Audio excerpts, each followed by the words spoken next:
Hello, everyone. Hope everyone is well at home where you are. Today, I have a very special guest, and her name is Shawn Coleman. She's a professional cuddler, boundary coach, speaker, platonic touch practitioner in Chicago, Illinois, really gearing her mission to invite people to step into their power during her sessions, for them to clearly state their boundaries and truly ask for what they need, from hugs to deep conversations to the space they want to be in. She also regularly facilitates queer and POC specific events. Shawn is truly passionate about diversifying the cuddle and connection movement with over 200 events covering 5 cities and over 7 years experience and counting. No wonder she's been called on to be featured across the media on Jam TV show, You and Me This Morning, WCIU, and to countless other media, telling her story and the impact of her mission. I have to say, I myself had a session with Shawn, and saying that it was amazing was not enough. She was respectful to my boundaries, caring, loving, and even gave me like a space to feel comfortable in too, and expressive, and able to be, feel connected. It was awesome. So to have you on this show, Shawn Coleman, is awesome, truly amazing. Welcome to the show, Shawn. Yeah. Wow, thank you so much for that incredible introduction. I think that is hands down, the best introduction I've ever received. Oh, dang. You're making me nervous now. I was like, grateful for that. One thing that I probably should have mentioned before we started is that I do actually use gender neutral pronouns. I identify as genderqueer, and so they, them is strongly preferred over she, her. Roger that.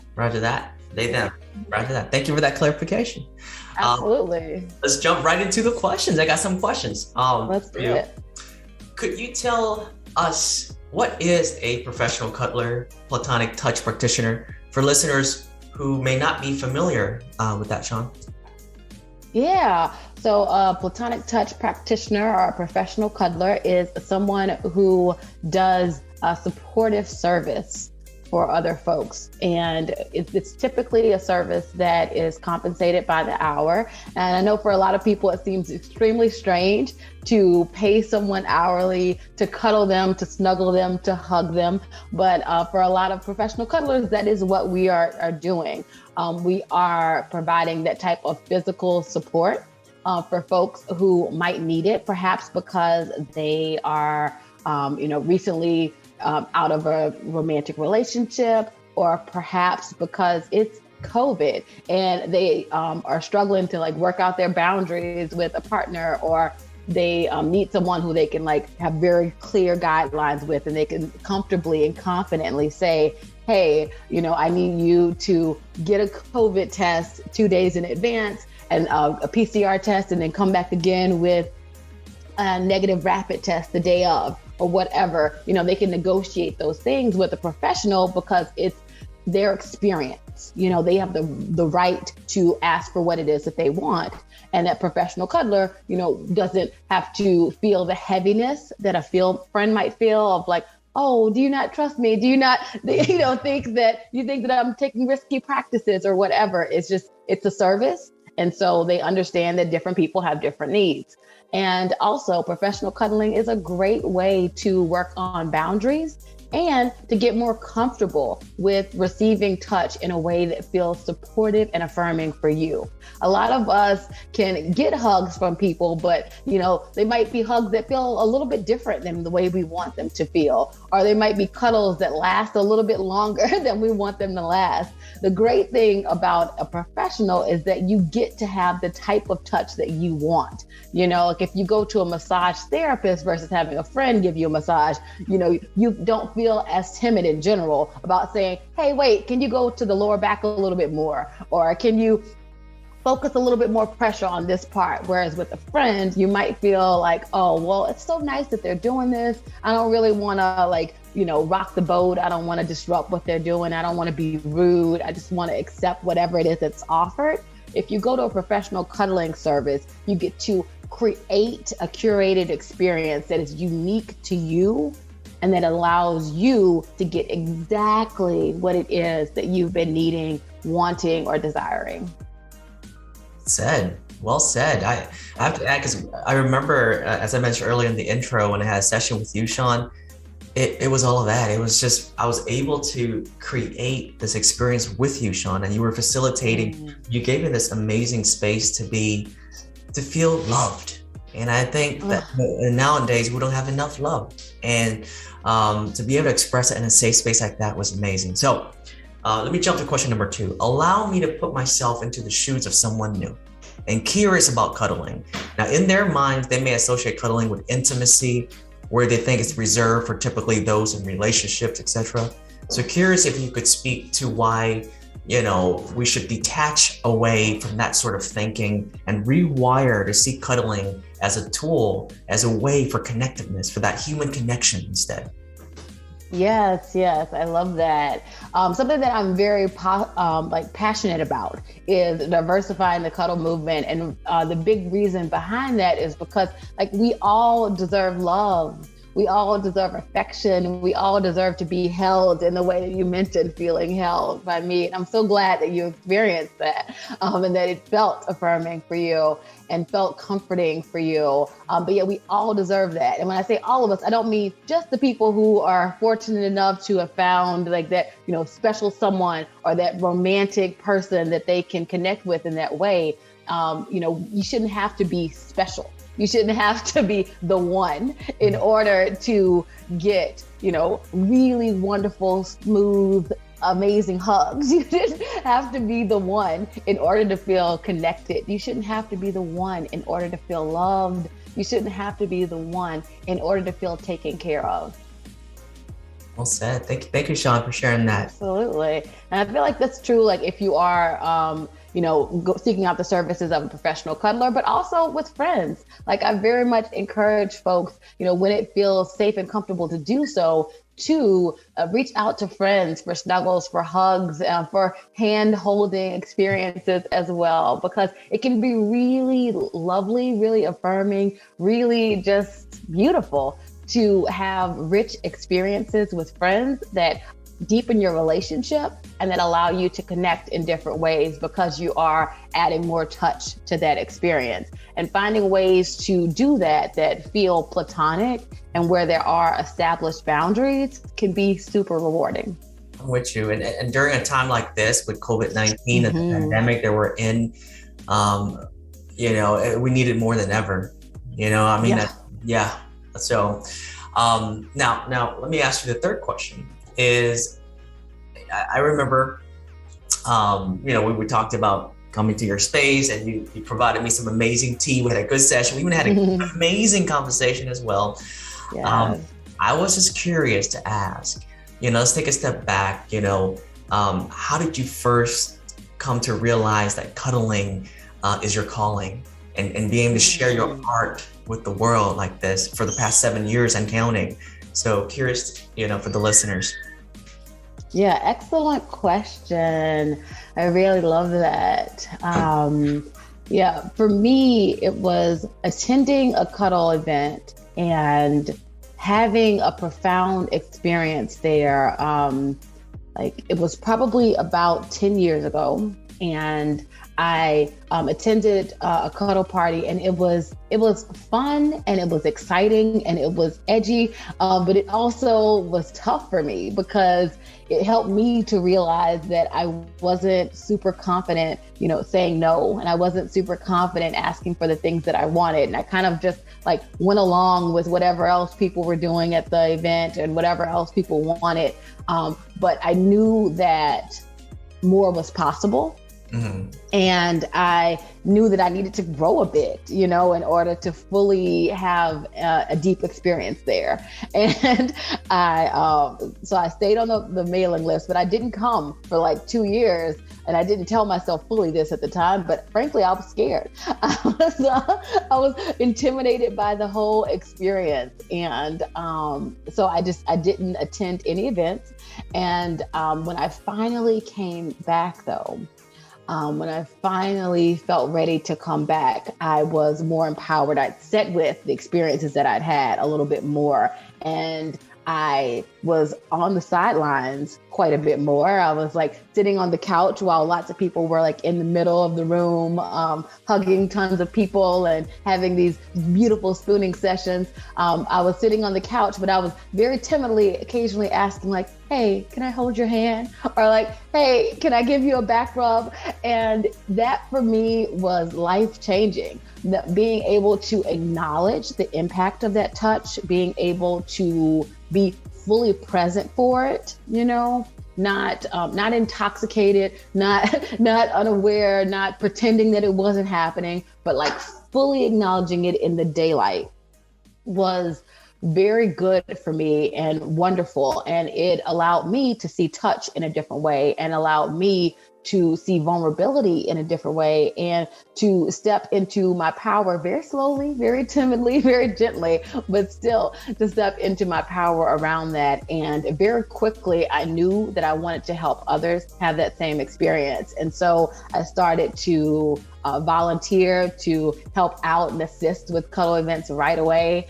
And there was like this amazing facilitator, Madeline Guinazzo, there, who is like someone who went on to be one of the co-founders of Cuddlist, and who has for many years been on the board for Cuddle Party. But yeah, she was holding these events. And so I started just answering the door and helping to create the cuddle space for people and kind of just helping people to have a more positive experience. And that helped me to feel more comfortable in the space as well. And so then finally, once she was offering some trainings locally, then I was like, yes, sign me up. And so I was able to sign up for those and start co-facilitating with her, and then eventually facilitating on my own and doing the one-on-one or the private cuddle sessions as well. And that has been really, really important for me in terms of figuring out my place in the world and how I can support others.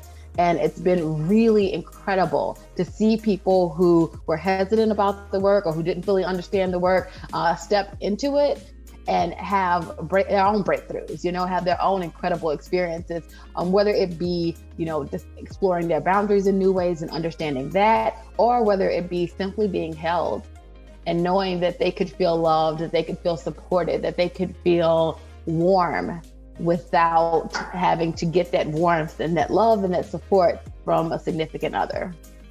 With you. Well said. I will add, and I'm sure you know this already with the cuddling, it brings, there's a chemical, oxytocin. Yeah, oxytocin. I'm sorry, oxytocin. And so it definitely makes you feel better in that space. So then it leads to this next question I want to have is that from your vast experience as a professional cuddler, I'm sure you've cuddled people from so many different backgrounds and had some amazing conversations and have helped so many people healed in the process. So could you kind of help us better understand the healing process of that as you've seen throughout your experience?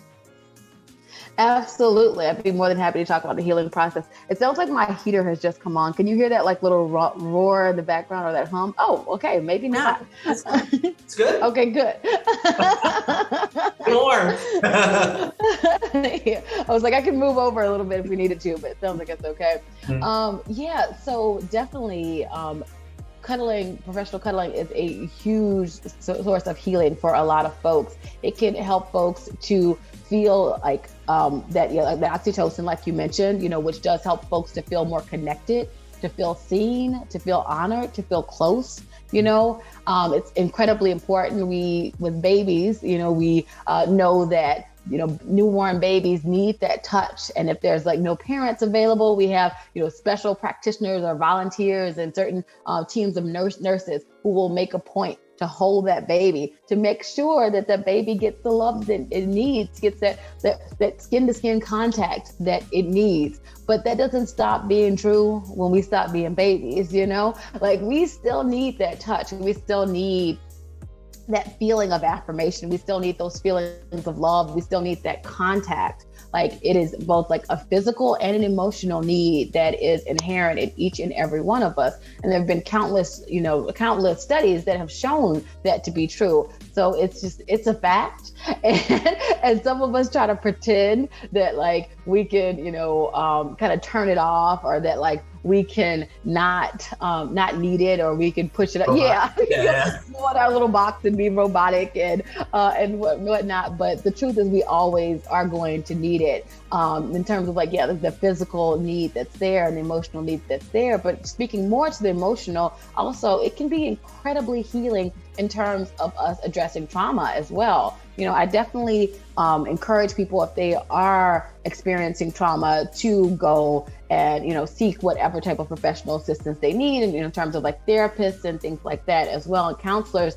But also, if it's around touch or around your voice and empowerment, then seeing a professional cuddler in conjunction can be incredibly healing and incredibly empowering, because you get that experience of trying it out in the field, so to speak, versus just simply talking about it intellectually. And you get to actually notice the sensations in your body when, someone is approaching you for a hug.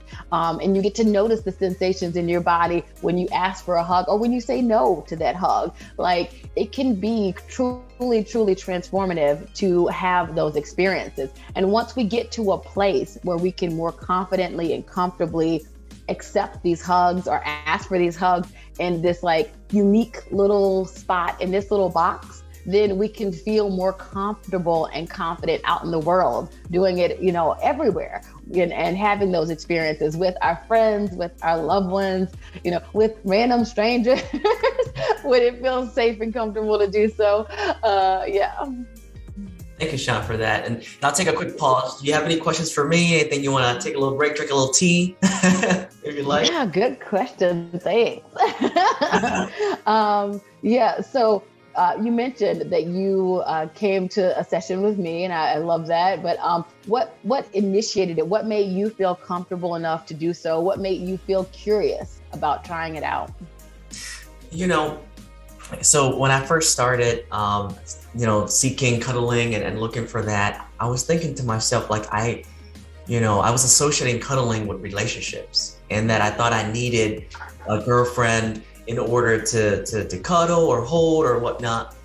And then when I stumble upon online that there is the professional cuddling service, there is cuddlecomfort.com, where people get together and sign up and potentially cuddle and things like that. It actually came from a sense of like loneliness, because I was a single guy then, and I wanted to feel the comfort of someone and feel held and feel protected. I think as a man, for me, it's like, we there's a mold that society try to put us in. You can't cry, you can't, you gotta tough it up, everything's always, and it just keeps this thing going, that I'm not able to release some of that tension, some of that emotion. So as I was seeking, I found, and I was able to sign up with a session with you, and I was kind of able to be vulnerable, I think. And I think the key word you brought up was empowering, because being vulnerable, people think, oh, okay, you're gonna get weak and all sensitive and all that. No, because after that, there's the really empowering side of it as well. Because after I felt really like, stronger than before. That's amazing. And so you helped guide me towards there, as well as I actually had a session with Madeline. And nice. Yeah, like I wanted to, go to the best, right? And I was like, right. We started cuddles.com. I was like, okay. How are you doing? She's like, who is this positive person on the phone? Like, what's going on? And and she taught me about the comfort of touch. So I remember the session where we just held hands, and I was like, this is different. You know what I mean? And then we moved back to back. You know what I mean? To each other, just back to back, just kind of feeling each other's weight, like lean on me. And I can lean on you too. Like, everything's okay. We support each other. Yes. And it was so powerful, Shawn. And then that kind of led me to really be a firm believer of cuddling and what it can do for humanity. Bringing it back to when we were kids, like you were talking about, when a baby, needs cuddling from a mom, a dad. Same thing as adults. You know what I mean? There's studies have shown that, to bring it this way, kids have, on average daily smile 200 or 300 times. Adults maybe 30 times, right? When they're kids, they're being held, they're being hugged, they're being loved. and as a young kid, right? So that kind of triggers them to have that space to be comfortable and be a bit happier. So why can't we do it as adults? Why can't we, you know what I mean? So associating that with cuddling as well, those elements, those are factors, I think, towards happiness. So that's a long-winded answer to your question, but I hope that kind of. No, that was great. Thank you. Thank you. Yeah. It's so important that we do allow ourselves to acknowledge that we still need that. And it's just like, and it's not just like a baby thing. It's not a thing just for kids. It's a thing for everybody. And you mentioned Cuddle Comfort, and like Cuddle Comfort has been great for a lot of people. That's a site people can go to. But I also want to say that that's a site where you're kind of rolling the dice. And it'd be, going to Cuddle Comfort would be the same as like going to Craigslist back in the day, or going to like Tinder today, you don't know what type of person you're going to get. If you do in fact want to go to a professional cuddler and want to know that that person is professional, that they've been trained, they've been certified, that they have, the intention of healing and are coming from that place, and have invested in their own personal growth, and have invested time and energy into learning how to do this in a way that is supportive and affirming, and holding a platonic space for folks, then I highly recommend, going to one of the sites I mentioned before, such as cuddlist.com, which was started by Madeline Guinazzo again, or Cuddle Party is a great place. As well as Cuddle Sanctuary is based out in LA, but they have a lot of cuddlers all over the world as well. Those are great places to go in terms of places where you can go and find a list of professional cuddlers or events that are happening where people are getting supported, where they are being connected. And some of those events and sessions are happening online, and some of them are happening in person, depending on the comfort of the facilitator and what space is available. Yeah, and I definitely want to take that information, Shawn, and put it into the description. And so the listeners can go in and check those websites out. And so it jumps into two more questions that I have so far left is, if you had a speaker right now, like a speaker thing, to broadcast to the entire world, all 7 billion of us and counting, what would that message be? Yeah, absolutely. I kind of touched on this just a little bit earlier, but my message very much is that healing is for everyone. So often as people of color, we don't always feel like affirmed in every space. We don't always feel seen in every space and represented in every space. But obviously, like, healing is for people of color. And like the same is true for a lot of women, for queer folks. If this is a space where we can feel held as well. It's not just a space for middle-class white men. A lot of times when services that are personalized are being offered, they are offered specifically to that group, and those people need healing too, and everybody else needs healing as well. So if you are a healer out there, I highly recommend that you encourage folks who are of all races, who are of all genders and all different ages, to seek out your services, and let them know that you do want to serve them in this way, that you do want to provide a healing experience for them. Because sometimes we can feel afraid or intimidated if we don't know that a service is for us. We don't know if a practitioner is aware of the barriers that exist, because the world isn't built to be affirming for a lot of us. Gotcha. Thank you for sharing that, Shawn.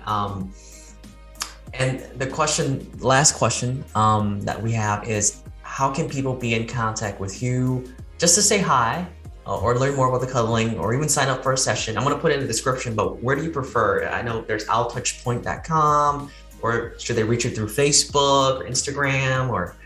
Yeah, people can find me through Touchpoints on most platforms.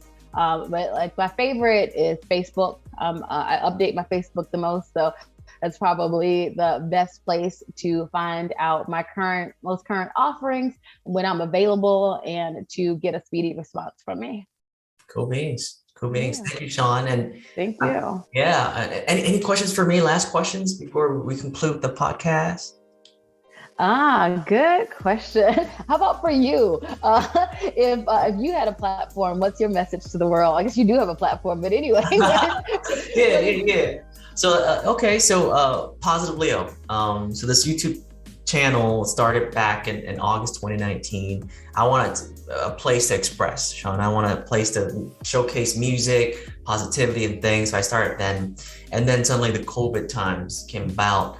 And it just became a tool for me to continue to remind people and empower people that you can use positivity to remind people to be more compassionate and kind to your neighbors, even during a time like this. You know what I mean? We see a lot of things on the TV. We see a lot of things on social media. It can really pull us away from joy, from peace, from just living life to the fullest. And life as we know it is on a timer. You know what I mean? 90 years if we're lucky, or 80 or 70 on average.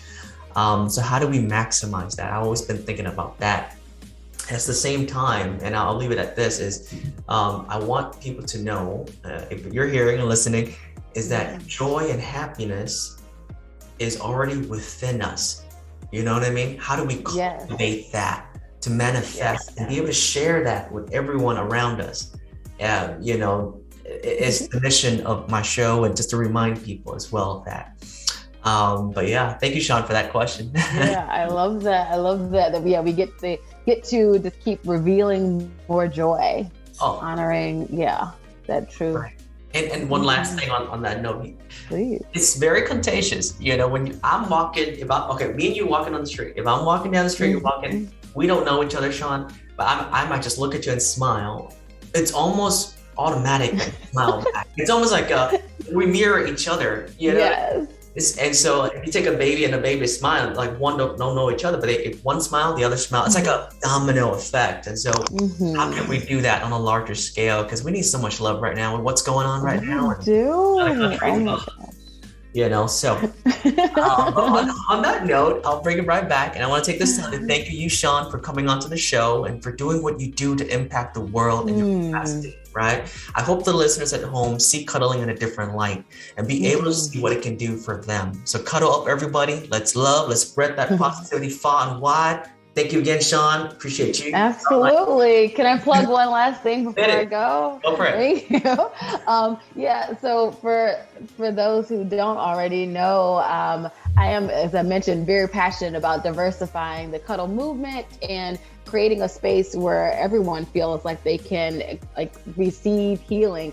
And I am committed to helping others to do the same. So if you are a healer, a yogi practitioner, or a yoga practitioner, I should say, or a Reiki, practitioner, et cetera, I highly recommend checking out my workshop that's coming up, Beyond BLM Stickers, creating an actively anti-racist practice, because it's encouraging folks to really dig in and to find ways to support love, to support and hold other people, and create a space where people can feel seen and affirmed regardless of how they identify or how they show up in the world. And so, I just wanted to share that real quick because it's such important work to me and what I do in the world. It absolutely is. And that's why I'm going to put up a heart sign and send it to you virtually. Thank you so much. Love it. Thank you. Have a great day. You have a better day. Thank you, Shawn. All right. I want to hit end record real quick. And